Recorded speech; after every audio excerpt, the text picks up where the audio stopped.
What's up, guys? Welcome to Katawa Shoujo. This game, in fact, is not new, but before we get into it, though, I'd like to remind you guys to like the video, share it, comment something, and let's get on it. I used to play this game a lot in high school and in college. So So I know everything, every decision I need to make here. A light breeze causes the naked branches overhead to rattle like wooden wind chimes. This is a popular retreat for couples in the summer. The deciduous trees provide a beautiful green canopy far out of sight the teachers of and fellow students. But now it's late winter. It feels like I'm standing under a pile of kindling. I breathe into my cupped hands and I rub them together furiously to prevent them from from numbing in this cold. Just how am I expected to wait out here anyway? I'm sure the note said 4 p.m.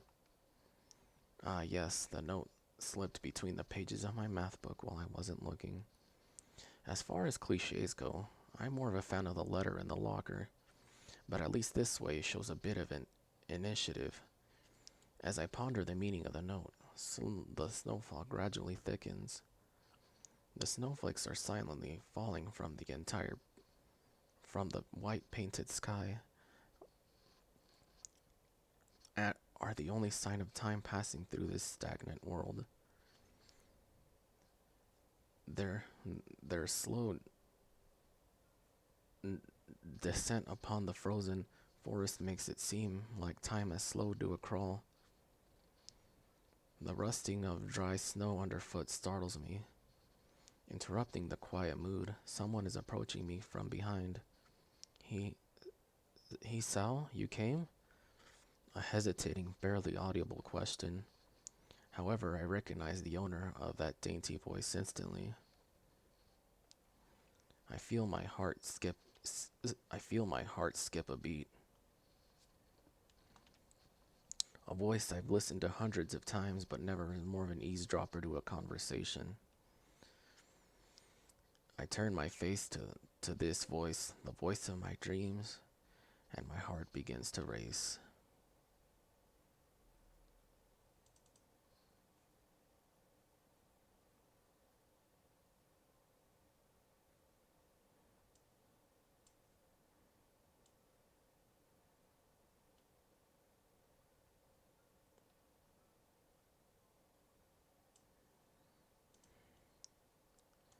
Iwanako, I got a note telling me to wait here. It was yours? Damn it. Damn it, I spent all afternoon trying to come up with a good line, and that was the result? Pathetic.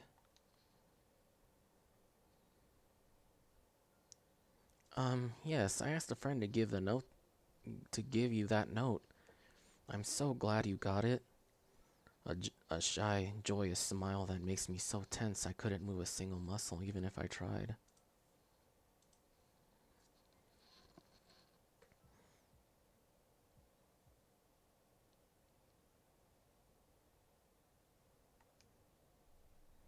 My heart is pounding now, as if I were trying to burst out from my chest and claim this girl for myself. So, here we are, out in the cold. Once again, the wind stirs up the branches. The cacophonous noise is music to my ears. Iwanako flinches ever so softly against the gust of wind. As it passes, she rights herself as if supported by some new confidence. Her eyes lock with mine, and she lazily twirls her long dark hair around her finger. All the while, the anxious beating of my heart grows louder. My throat is tight. I doubt I could even force a word out if I tried. You see, I wanted to know if you'd go out with me. I, st- I stand there, motionless, save for my pounding heart. I want to say something in reply, but my vocal cords feel like they've been stretched beyond their breaking point. Hey, Sal? I reach up to try to massage my throat, but this only sends spikes of blinding pain through my arms. Hey, Sal? My whole body freezes save for my eyes, which shoot open in terror.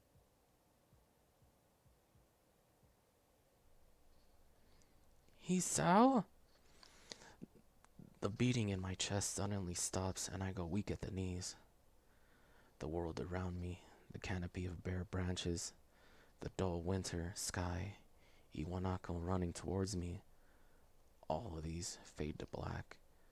The last things I remember before slipping away are the sounds of Iwanako screaming for help and the incessant clatter of the branches above.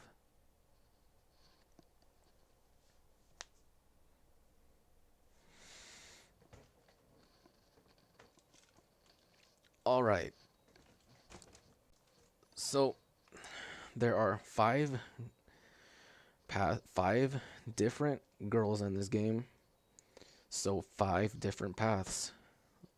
Lilly, Sh- Emi, Shizune, Rin, and Hanako.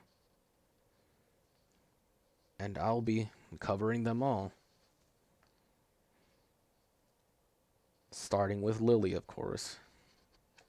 Because but I decided to start with Lilly. That's what I meant was what I meant to say.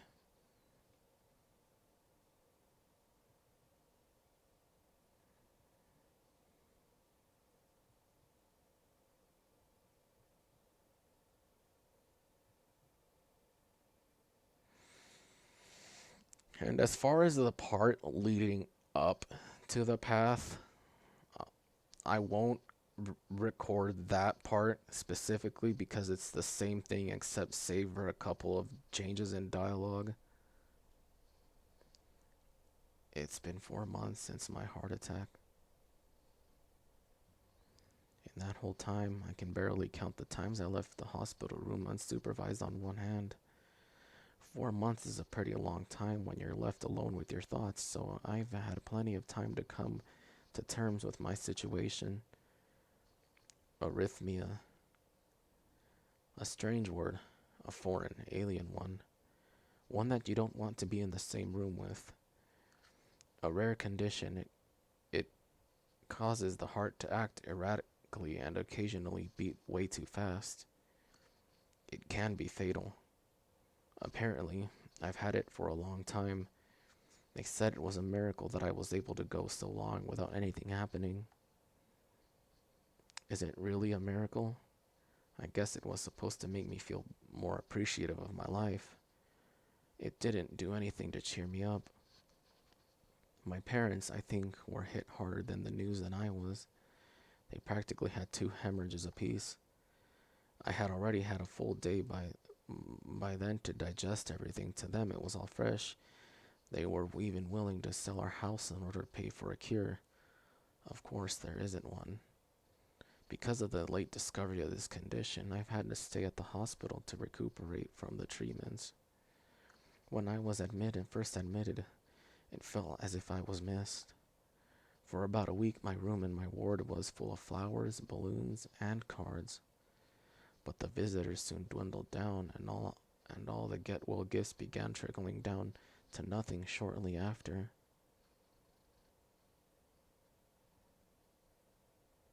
I realized that only one reason I had gotten so many cards and flowers was because sending me their sympathy had turned into a class project. Maybe some people were genuinely concerned, but I doubt it. Even in the beginning, I barely had any visitors. By the end of the first month, only my parents came in on a regular basis. Iwanaka was the last one to stop visiting. After 6 weeks, I never saw her again. We never had that much to talk about when she visited anyway. We didn't touch the subject that was between us on the snowy day ever again. The hospital? It's not really a place I'd like to live in. The doctors and nurses feel so impersonal and faceless. I guess it's because they're in a hurry and they have a million other patients waiting for them. But makes me feel uncomfortable. For the first month or so, I asked the head cardiologist every time when I saw him for a rough estimate of when I'd be able to leave. He never answered anything in a straightforward way, but told me to wait and see if the treatment and surgeries worked. So I idly observed the scar that those surgeries had left on my chest slowly change its appearance over time, thinking it was some kind of omen. I still ask the head cardiologist about leaving, but my expectations are low enough now that I'm not disappointed anymore when I don't get a reply. The way he shuffles around the answer shows that there's at least some hope. At some point, I stopped watching TV. I don't know why, I just did. Maybe it was the wrong kind of escapism for my situation. I started reading instead. There was a small library at the hospital. Although it was more like a storeroom for books, I began working my way through it, one small stack at a time. After consuming them, I would go back for more. I found that I liked reading, and I, I think I even became a bit addicted. I started feeling naked without a book in my hands, but I loved the stories. That was what my life was like. The days became increasingly harder to distinguish from each other, differing only by the book I was reading and the weather outside. It felt like time blurred into some kind of gooey mass, and I was trapped inside instead of moving within. A week could go by without me really noticing it. Sometimes I'd pause in realization that I didn't know what day of the week it was. But other times, all the things that surrounded me would painfully crash into my consciousness through the barrier of nonchalance I had set up for myself. The pages of my book would start to feel sharp and burning hot, and the heaviness in my chest would become so hard to bear that I had to put the book aside just to lay down for a while, looking at the ceiling as if I was going to cry. But that happened only rarely, and I couldn't even cry. Today the doctor comes in and gives me a smile. He seems excited, but not very. It's like he's trying to make an effort to be happy on my behalf. In a few days since I've last seen them, both of them are even sort of dressed up. Is this supposed to be some kind of special occasion? It's not a party. There is this ritual the head cardiologist has. He takes his time sorting his papers, then setting them aside as if to make a point of the pointlessness of what he just did. Then he casually sits down on the edge of the bed next to mine. He looks me in the eyes for a moment. Hello, Hisao. How are you today? I don't answer him. I smile a little back at him. I believe that you can go home. Your heart is stronger now, and with some precautions, you should be fine. We have all your medication sorted out. I'll give your father the prescription. The doctor hands the sheet of paper to my dad, whose expression turns wooden as he reads it quickly.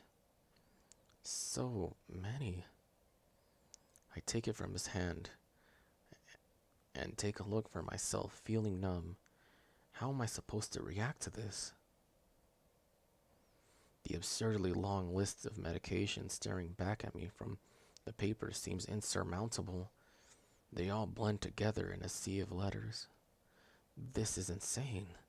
Side effects, adverse side effects, Contradictions and dosages are listed line after line with cold precision. I try to read them, but it's so futile. I can't understand any of it. Attempting to only makes me feel sicker. All of this for the rest of my life, every day? I'm afraid that is the best we can do at this point. However, new medications are always being developed, so I wouldn't be surprised to see that list fade over the years. Years? What kind of confidence booster is that? I would have felt better if he hadn't said anything at all.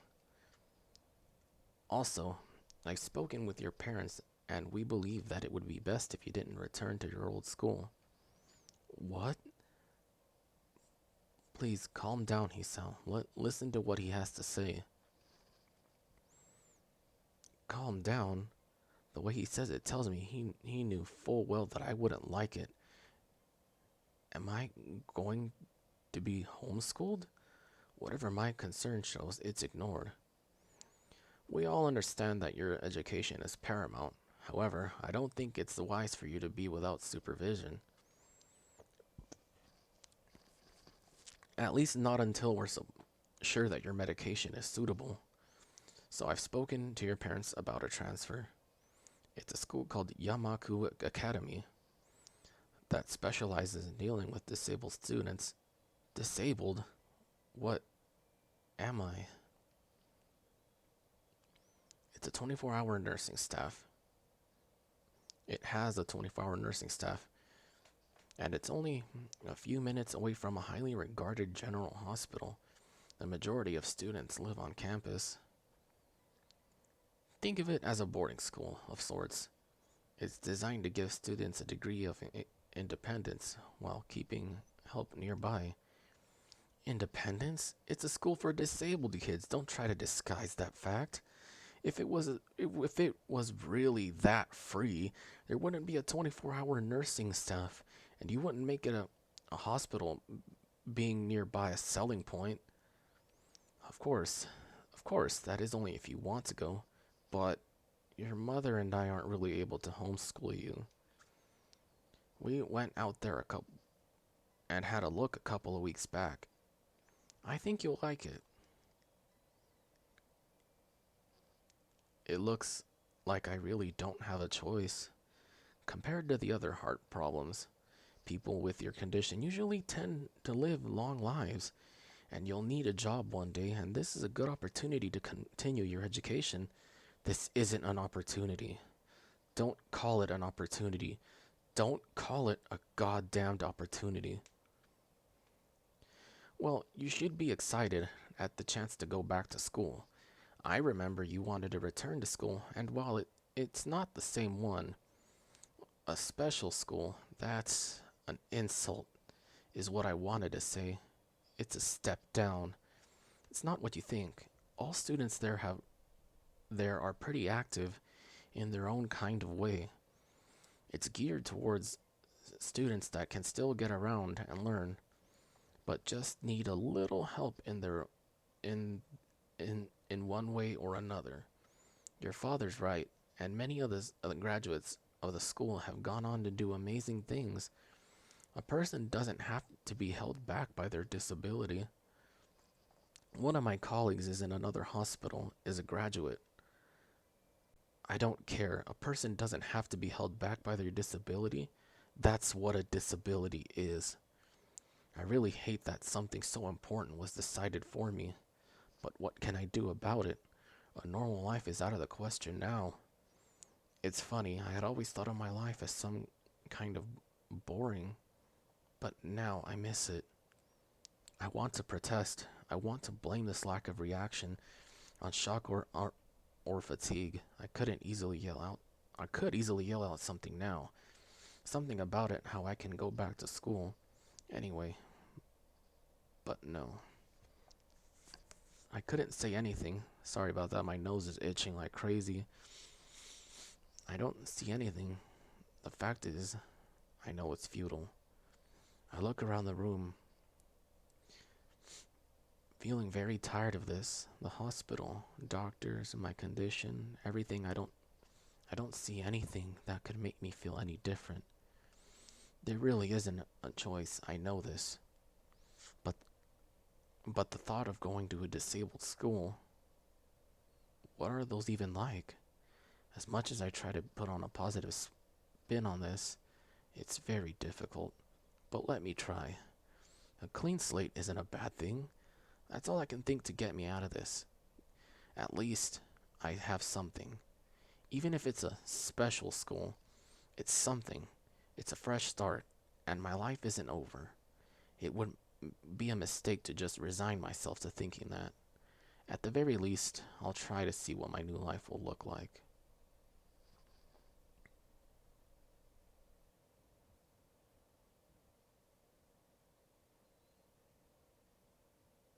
Act 1. Life expectancy. Why did I say it like the Sonic the Hedgehog thing? The gate looked far too pompous for what it was. In fact, gates in general seem to do that, but this one especially so. Red bricks, black wrought iron, gray plaster, assembled in a hole that didn't feel welcoming at all. I wondered if it looked I wondered if it looked like what a gate for our school should look like, but could it really decide? Probably no. Of course, I didn't want to get stuck on something about the gate for too long, so I entered through with a brisk pace that felt surprisingly good. Moving forward feels good. So I walked towards the main building of Yamaku Academy. With this brisk pace, I'm alone as my parents are taking my stuff to the dorms, and there is supposed to be someone waiting for me. The grounds are incredibly lush, filled with green.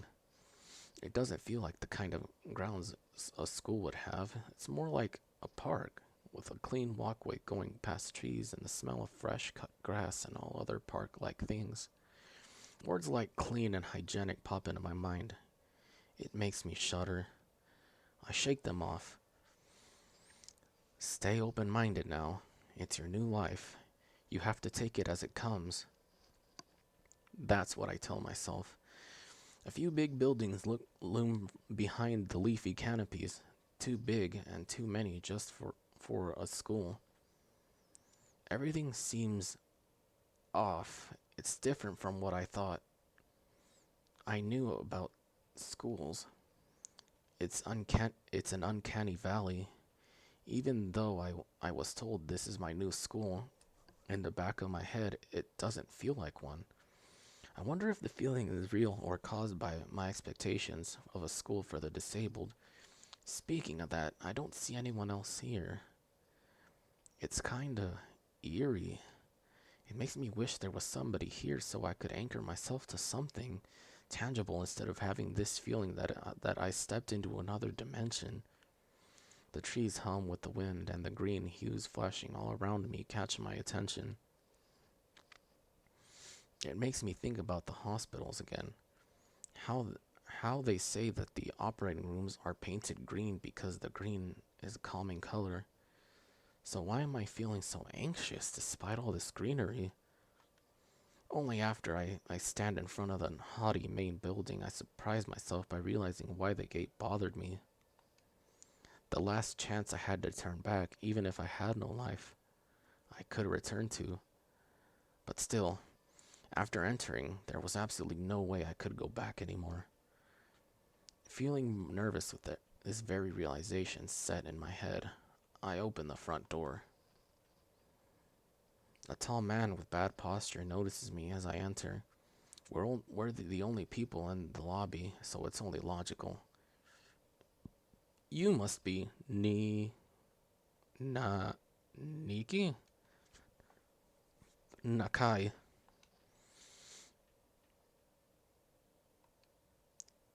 So you are. Excellent. Your homeroom? I'm your homeroom and science teacher. My name is Moto. Welcome. We exchange a handshake that's neither firm nor sloppy, and he looks at his watch. The head nurse asked you for a brief check-in visit, but there's no time for that now. Should I, should I go later? Yes, this afternoon is probably fine. We we should get going and introduce you to the rest of the class. They're waiting. They're waiting already. Waiting for me? I don't really like being the center of attention, but I guess it's inevitable in a situation like this. Somehow, not knowing what is waiting for me makes me feel really nervous. Thinking of this, I almost miss what the teacher was saying. Do you want to introduce yourself to the class? Uh, yeah, sure. I mean, isn't that normal? Of course. But not everyone likes to be the center of attention. I'm probably one of those people, but I guess I should be the one to give the first impression of myself. Right, but it's no problem. Let's go then. My heart is pounding in my chest, and it keeps me from thinking about my condition as I follow the teacher up the stairs. The third floor corridor is marked with a classroom for class 3-3. Moto opens the door as he enters. Good morning, everyone. Sorry I'm late again. I hesitate for a split second at the door, freezing on the spot. Get a grip. This is a big step. I know that, but there isn't any point of worrying about it, so at least not this soon.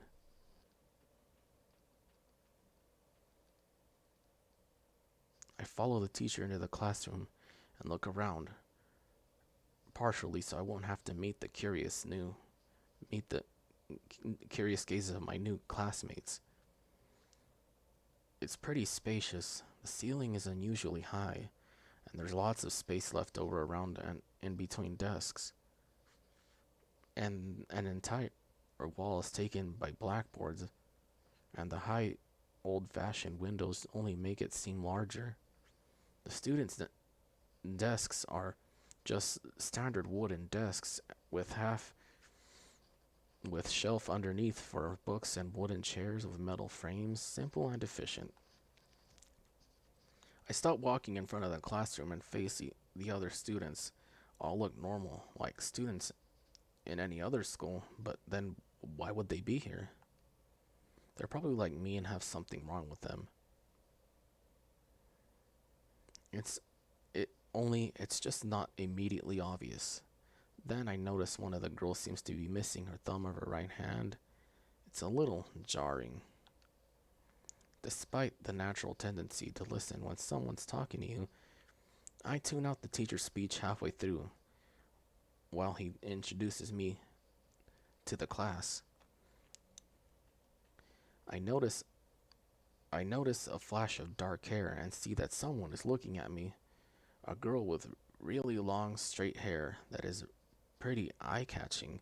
She sees me looking at her. She covers her face and her hands as if it'll make her invisible. There's one boy with a cane leaning against the lockers at the rear end of the class. It's weird seeing someone so young with a cane. Another girl seems to be making some weird hand motions. Sign language? She appears at me and the rims of her glasses. Then she goes back to whatever she was doing. She's kinda cute.